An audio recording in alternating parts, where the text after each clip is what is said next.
All right, everyone. Welcome. Oh, hello. Welcome, guys. Hello. Welcome to Tuesday stream. We're starting a little bit earlier. Hope you guys don't mind that. Let me make sure my audio is okay. Okay, awesome. All right, let's begin tonight's stream. So tonight, as you have seen in the title, the description box as well, and again, hopefully you guys are always reading the description box down below, and obviously the title, because otherwise how would you not read the title when you're clicking on the stream, right? But yeah, we're going to be talking about the tickers that are in the CFO Swinger Watch Report from this week, which came out on Monday. And there's a lot of stuff to talk about regarding the overall markets, but I'll keep it succinct and focus on the tickers and information that truly matters and analysis that truly matters. So let's go ahead and start off with SPY. So today, amazing move, very nice gap up and go price action. Literally, we just continue to see relentless bidding from buyers. Two highs, and obviously we were able to retest this 585 level as a new level of support, because last week on Thursday and Friday we decided to move lower. And again, you guys should you guys should remember that Thursday and Friday were absolutely on point. Members in the CFO Swinger Watch Report and the private CFO Discord community were able to capitalize on the preparation that was provided in last week's CFO Swinger Watch Report, and was able to grab some nice sized puts on SPY, and other indices as well, and they're able to grab some good profits off of this downside move. Now, with this rapid gap up today, we essentially erased nearly 100% of the losses that we saw. Well, not even a loss, it was just a nice pullback in Thursday and Friday from last week. And I even just seen here on 2-hour time frame, we didn't even try to fill in this gap down that we saw. Hey, what's up, guys? Welcome in. Hello. We just began, so don't worry about having missed too much, but this gap up here, again, there was hardly any trying by sellers, and they really didn't have any effort today to try to even fill this gap. Even though it would have been okay to see a gap fill, I still believe that if you did have a gap fill, we would try to move back up higher after that gap fill, since we always do tend to see a nice pivot or bounce once a gap fill has been completed for a gap up area, right? So now, where do we go from here, right? So based on the market summary that I provided last night in the report, you guys should understand kind of the general plan that we have for the next 2 months, especially as we head into the end of Q2 and into the beginning of Q3, right? And based on what I've said there in the report, I'm not going to go into the details, because again, you guys should have read the report first before you guys watch this live stream tonight. I totally expect to see at the very least, a retest of the $600 level, right? The psychological whole number level. And again, as I've stated weeks ago as well, we should be continuously seeing these previous support levels, which again were previous resistance levels, depending on where you're looking at it, right? So for example, if you were trading, if you guys were raising cash like we were here at Charts Focus 1 from late January to most of February, you guys should understand, and obviously we were hedged too, you guys should understand that we were looking at these three specific levels, right? 600, 585, and 574.50 as downside targets or support levels. And then now, if you were focusing on the area or time frame, I should say, between early to mid March all the way up into late April to early May, these three levels would have been new levels of resistances, right? It should be pretty obvious why, right? Because the price is below all of these three levels, and right now we're now starting to use them as again, new levels of support. So previously it was a new level of resistance, but now we've flipped it to new levels of support. So we have currently flipped 2 out of the 3 major levels here that are in yellow into new levels of support. How do we know this? Well, we first had basically a very close proximity retest of this 574.50 level, and which also coincided with the currently rising daily 200 SMA. And again, last Friday I even mentioned that to you guys, that we should be looking for a nice hold of this daily 200 SMA, or at the very least minimum a retest of 574.50 and a nice pivot at 574.50, which coincided with this retest of this daily 200 SMA that is again curling up higher. And again, that is a great sign on the daily time frame. Okay, and so with that being said, right, today we were able to flip this 585 level, previous level of resistance, into a new level of support, as I've just shown you guys on the 2-hour time frame. Is everyone with me so far?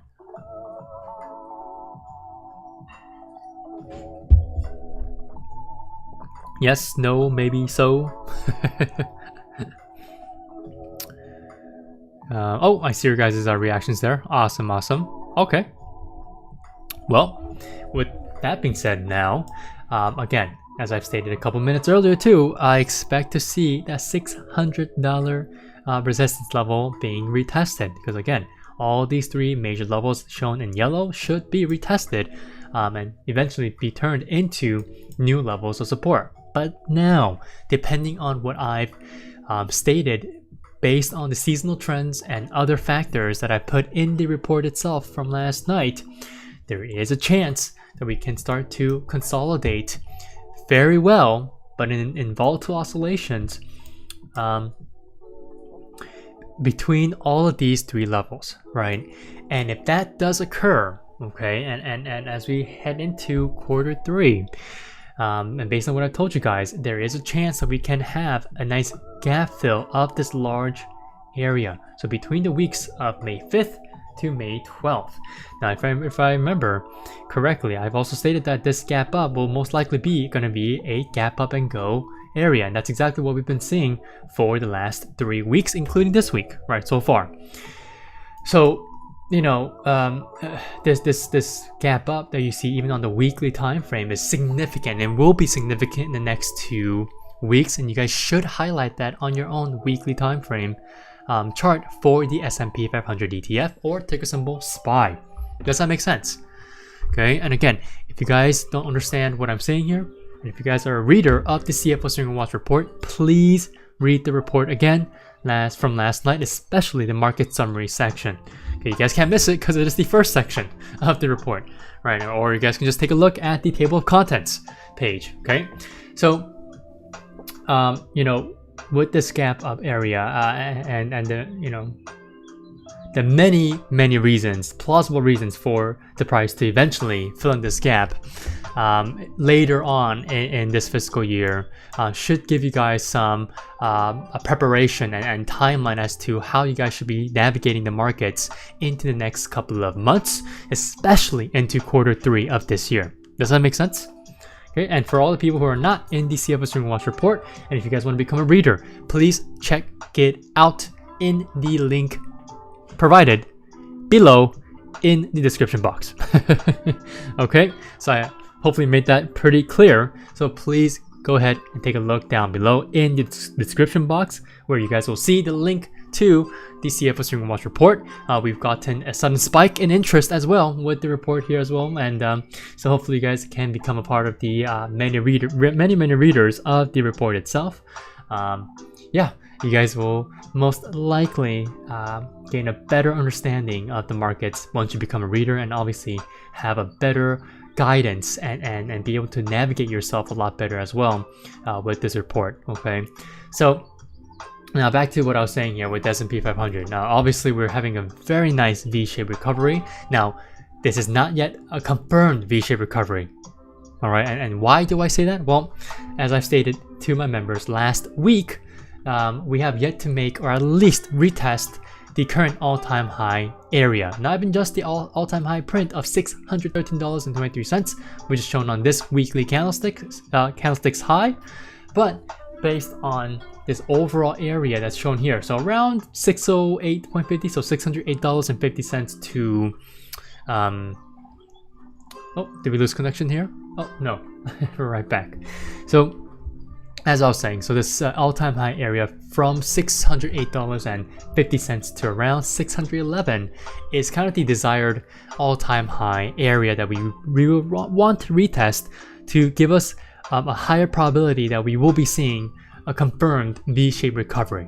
But the actual confirmed V-shaped recovery will be when we make an actual new all-time high. Now that may just be my own subjective definition of a confirmed V-shaped recovery, but to me that makes the most sense. Why? Because again, it's a V-shaped recovery, right? And in order to confirmation that this is indeed a V-shaped recovery, we need to see a higher high, and that means that we need to break over the current all-time high price print sitting at $613.23. Does that make sense? Right, and if you guys disagree with my own definition of that V-shaped recovery, that is completely fine. You guys can say right now we are in the V-shaped recovery. I wouldn't argue with that as well. All I'm saying is that from a semantics perspective, right, and then based on my own definition and my own diction and my own analysis, I would say that the V-shaped recovery would officially be confirmed. The final confirmation of a V-shaped recovery will be when we get that new higher high into a new all-time high, right? So again, that's just me. If that's not you, that is completely fine. And yes, we are currently in the process of making a V-shaped recovery, if you want to just say it like that, right? But at the same time, do not forget what I just told you guys a couple minutes earlier. This gap up area that we formed in this weekly time frame, again, you guys can see this on the weekly time frame, will be critical to focus on into the next couple of months based on what I've said in the report itself. Okay, and again, this is a pretty sizable gap up, and if you guys remember what caused this gap up, well, you guys should remember. Okay, I gave you guys a lot of the tariff data, well, not tariff data, but kind of the tariff timeline as well regarding the pause deadlines too, which will be very, very important in the next 2 months. And regarding the trade talks, that'll be very important into the next month, which is coming up very, very soon, right, next week. So, or I guess I should say this week, right, since Friday is the 30th, and Saturday and then Sunday will be the month of June, which is very crazy. I can't believe we are already halfway into the year. Okay, so I think, to be honest, we have a lot of room again to trap even more bulls and late-term buyers in this, well, where we are at now with the overall markets. And so a retest of $600 shouldn't be out of the question here at this point. It should be very much in your eyes and in your outlooks for where the S&P 500 could be in the next couple of weeks, maybe into next week, possibly into the new week of June. But overall, the $600 level will be a key magnet level where we could possibly see some major levels or major rejections, right? Major reactions of rejections and reversals at this psychological $600 whole number level. Does this make sense?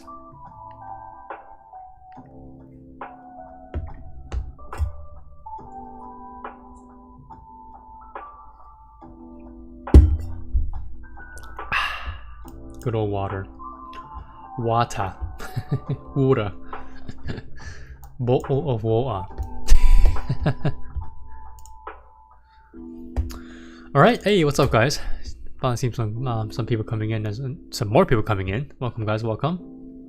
You guys have missed quite a few important stuff that I talked about so far, but that is okay. You guys should understand, and always remember that the replay of these streams will always be automatically uploaded by default on this channel.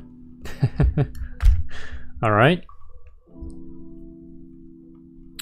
Okay, so far, no questions from anyone. That is okay, but if you guys seriously have any questions and if you guys want to put it in the live chat room, go ahead.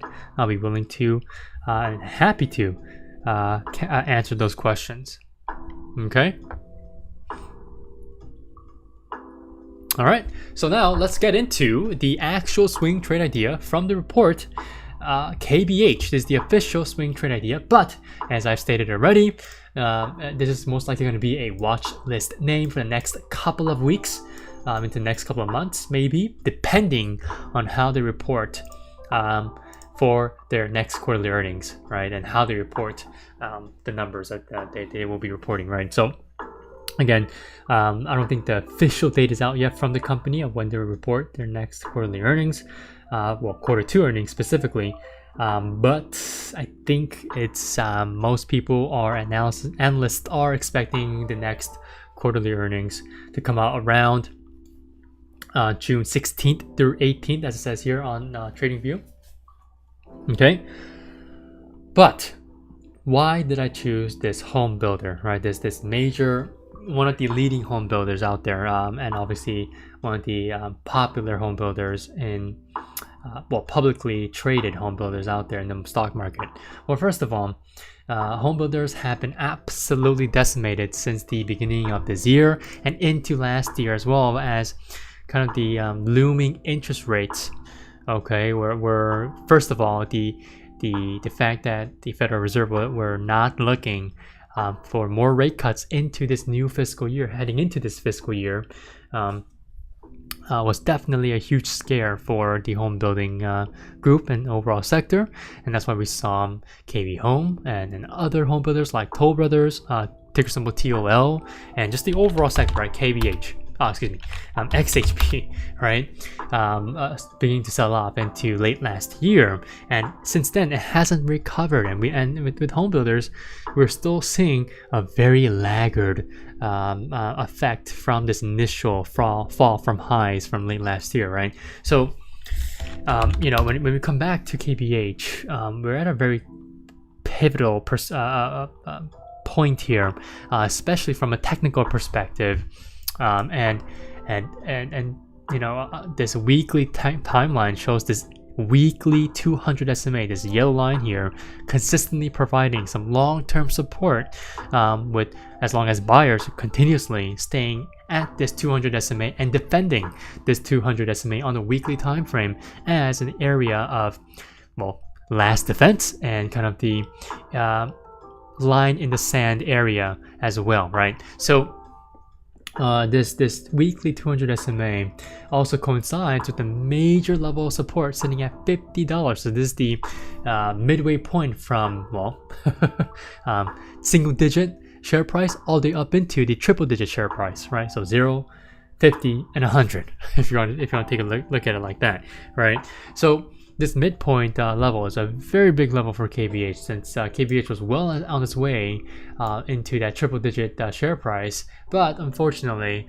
with that rate perspective, that interest rate perspective from the Federal Reserve, completely washed out that potential that KBH had to reach those triple-digit share price numbers, right? So obviously that's in the past now, but based on this overall price action of KBH to the downside, I think all the negative implications that have been put on KBH, and also just the overall negative outlooks on KBH, has slowly begun to finalize itself, as in being fully priced in to the price action, right, or the overall price. And that's the reason why I've given you guys this name as mostly as a watch list name for a longer term perspective, if you guys choose to take a look at this from a longer term perspective. And again, if you don't know what I'm saying, right, if you have no idea why I'm saying this, please read the report. All right, I give you guys kind of a complete breakdown from the short to mid to long-term perspectives and how you guys should be looking at each of these perspectives depending on your own time horizons, your own time horizon, excuse me, singular, for this name, and how you guys will be either trading it or investing it right into this name. So again, please read the report. All right, but again, tonight I'm just giving you guys kind of an overall price action update on KBH, which is why I want to give you guys this weekly perspective first on the fact that we are still upholding this weekly 200 SMA with this nice move up higher price action to start out this very short trading week. And if you do go down to the daily time frame, very, very good action as well overall. I mean, very nice bullish candlestick. Overall, some very good solid volume, obviously not higher than last Friday, but overall solid volume so far to really try to uphold this $50 whole number level. And based on what I've shown you guys last night as well, we could be forming potentially a double bottom at this $50 whole number area or level, right? The support level or area. And it could just be a very simple sideways W chart pattern, or again a double bottom chart pattern, right? And the only way we can fully confirm that this double bottom is indeed a tradable move to the upside will be once we're able to get a full confirmed breakout over this neckline resistance level sitting at $55. And again, I highly encourage you guys to go back to the report itself, the overall complete top-down analysis on KBH, including the fundamental analysis and the technical analysis, to understand why I'm saying all of these levels are very, very important and why I'm showing you guys these levels once more. Right now, I've even given you guys a look at these entry points, all 3 different entry points, right? So again, all these 3 different entry points are coinciding with those 3 different perspectives that I'm giving you guys, right? The short, mid, and long-term perspectives for KBH. Okay, now again, I'm not going to really try to mention or go over this macro ascending support trend line that I've also highlighted in the report, because again, it's only to be used as an observational point. We haven't even come back down to retest this ascending support trend line for a 3rd time. And again, why do I say it's a 3rd time? Well, the first time was here at COVID lows, March 2020 lows, and then the second time was in the September lows of 2022, right? And so maybe eventually we might just get that retest at this macro ascending support trend line. Who knows? Maybe at this $44 level. But again, please read the CFO Swinger Watch Report for the full fundamental analysis, which could give us a great reason to have the price come back down to this $44 level and retest at this ascending support trend line. Does that make sense?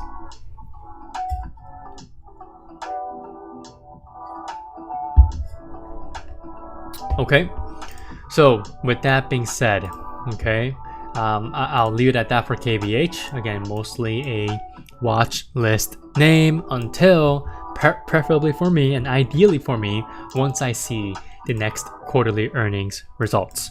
Okay, but I am watching specific option contracts, which I have provided for you guys in the report itself as well, on top of all the analysis that I've done, the top-down analysis. So please read the report if you guys have not done that yet. So with that being said, let's take a look at VIX. Okay. Well, let me actually take a look at VIX futures first. All right. So VIX futures, very interesting move to the downside after Friday's nice big jump. Well, that jump began on Wednesday, and that's the reason why I provided everyone some very good on the spot, quite perfect analysis and positioning for some SPY puts, which we were immediately rewarded on Wednesday to Friday, right? I believe. I think I said Thursday last time, but yeah, Wednesday, right? So it was a nice downturn on Wednesday, and obviously into the nice gap down from Thursday to Friday as well. So again, VIX was kind of the major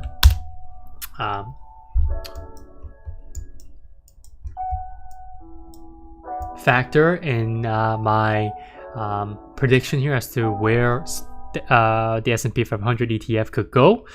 But now, today, after that nice expansion in market vol from last Wednesday to Friday, we completely erased that expansion today, right? As you saw, the overall market volatility contraction, right, from in just one single trading day, and simultaneously, parallelly, right, we saw market breadth expanding very, very well today too.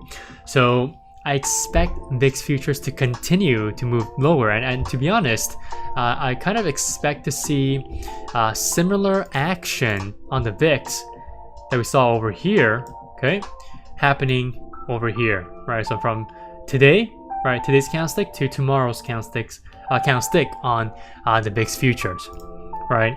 And why do I say this? Well, first of all, we have some major market moves most likely coming after hours tomorrow, since it's Nvidia's earnings report after hours, and that will definitely control the overall market sentiment and where we can go for the rest of this very short trading week. And I truly think that we can see some very indecisive close for the VIX futures tomorrow, again, which is going to resemble something like this, right? So again, please understand what I'm saying here, and please protect yourselves if you guys have not done that yet, based on how VIX futures is looking. So now let's overlay this analysis, very quick analysis, to the actual VIX, right? The volatility index of the S&P 500.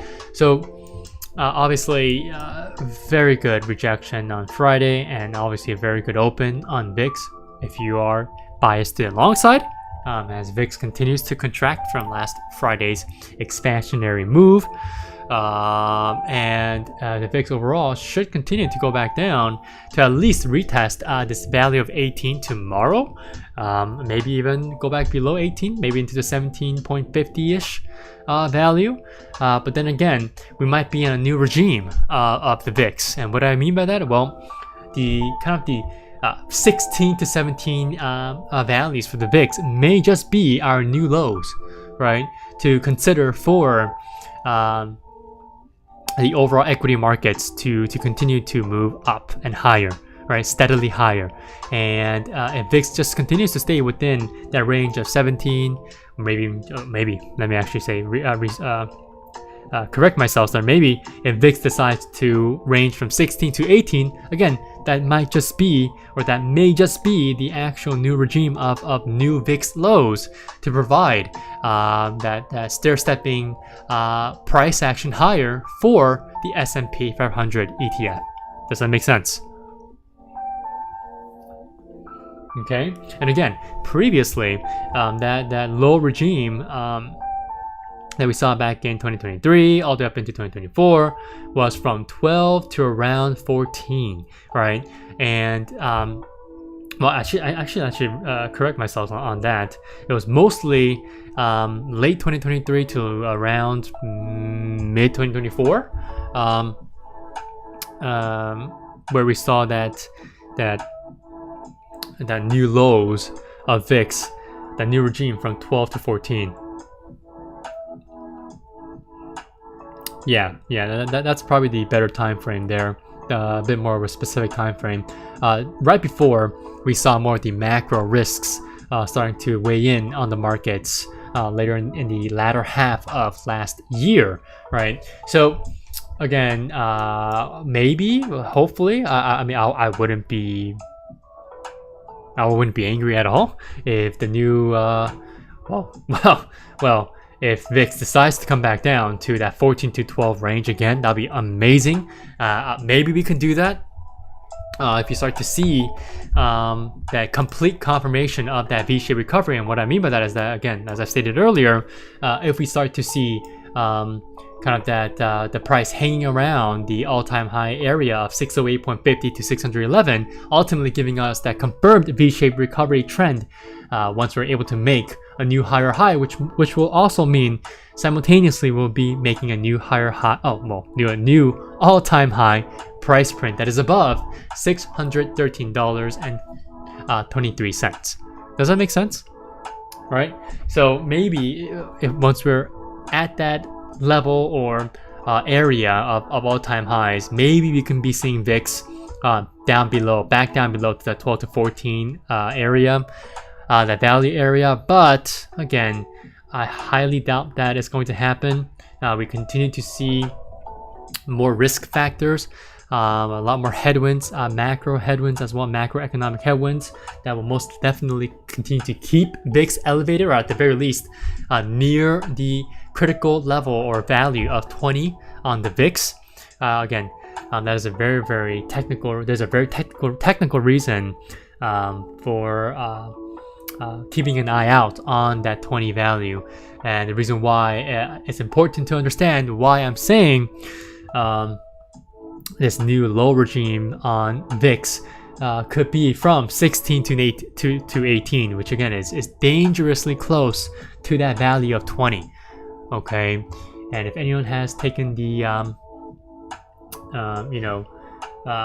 any of the financial exams, right?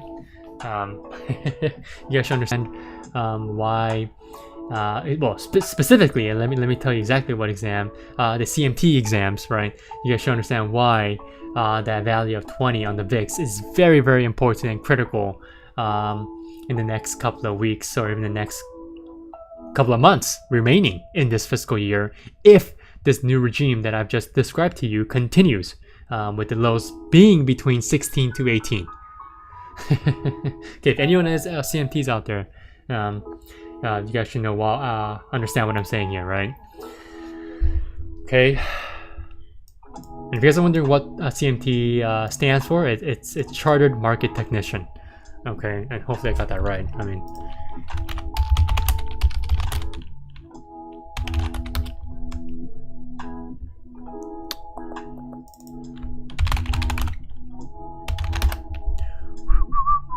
yeah. Chartered Market Technician. I don't know why I would screw that up, but okay. So yeah, I mean, that's basically kind of it for tonight, guys. I mean, overall things are looking nice and things are looking up. Okay, and oh well, for anyone who's just joining in now, welcome. But you guys did miss out on some very critical information for the last 35 minutes. So please watch the replay of this stream. Very critical that you guys do to understand where we can head in the next couple of trading days, or at the very least minimum, right? You guys can help yourselves through this guidance of the stream for the rest of this very short trading week by watching it. Okay, so yeah, hopefully this stream was relaxing, but most importantly informative and applicable to your own trading accounts and your trading journeys. And if you guys have any questions, please DM me on Instagram at ChartsFocus1. And if you guys are really interested in joining the CFO Swinger Watch Report and getting full access to the private CFO Discord chat room, take a look down below, take a gander down below in the description box. So you guys would see a link, giving you guys, that link should guide you guys to more information on the Charts Focus 1 report, right? The CFO Swinger Watch Report, and obviously for any other questions that you guys may have on that report, the link and the website that you'll be directed to. Using that link will give you guys all the answers, most of the answers. But again, if you guys have further questions on the report itself, please DM me on Instagram. You guys will not regret joining. And again, you guys will not regret even just asking me questions, because I try to and I strive for providing you guys with quick answers, and most importantly, actually fully answering your questions thoroughly. All right? Okay, so with that being said, hopefully you guys have a great rest of your night. And again, thank you guys so much for always joining in and tuning in and liking the streams, and all my other videos that are uploaded on this channel. It really helps out with the YouTube algorithm. But the main thing that will obviously help out with the YouTube algorithm and just pushing out my very informative and applicable content out to all the people who aren't aware of Charts Focus One here, will be hitting that subscribe button if you guys have not done that yet. All right, and on top of that, once you guys hit that subscribe button, don't forget to click on that notification bell. Right, so hopefully you guys are able to quickly figure out what I was trying to say there on that very succinct pause. But again, just as a quick reminder, hit that subscribe button if you guys have not just done that yet. And if you guys do hit the subscribe button, make sure you guys hit that notification bell icon as well to turn on your notifications to understand and know when I am live every single trading week and when I have uploaded a new video. Alright, so good luck tomorrow, and I'll see you guys on the next one. Thank you so much for watching.